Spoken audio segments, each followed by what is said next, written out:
Welcome back to my blog. Today I'm standing at Port Miami on the Biscayne Bay, just at the east end of Miami's downtown.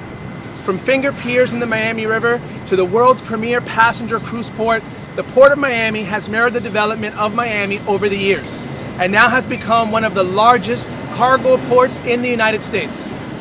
In the 16th century, Spanish explorers discovered a village of Tequesta Indians on the site of today's Port of Miami.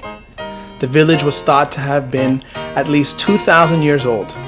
The Spanish built a mission on the site in their unsuccessful attempts to overpower the Tequesta. Spain was later forced to cede the area to England in 1721. However, Spain regained possession of it in 1783. The port was later named as a U.S. territory after it was bought for $5 million in 1821. Fort Dallas was built on the site as a base for fighting the Seminole Wars. The U.S. Navy established patrols on Biscayne Bay to prevent trading between the Seminoles and traders from Cuba or the West Indies.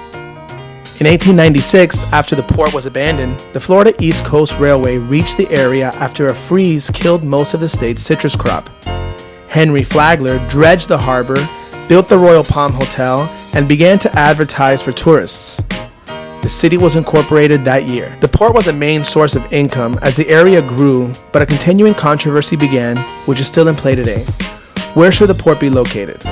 The Flagler decision meant that some of Miami's most scenic and valuable bayfront property was utilized for warehouses, parking lots, fuel depots, and other such maritime industrial activities.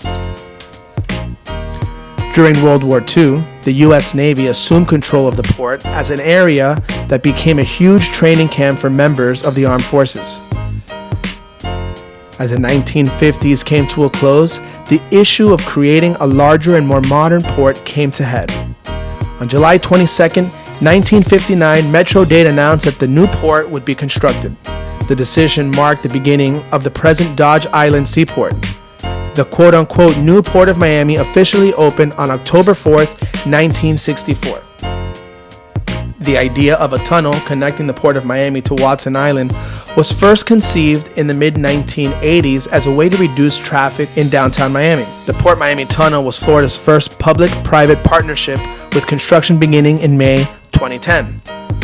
The tunnel boring machine began to work in June of 2011 and completed the second tunnel in May 2013. The tunnel was open for traffic on August 3rd, 2014. A lot of history, a lot of development here at this port. Not sure if you heard any of this before. Let me know what you think on my comments below. And thanks for passing by my blog.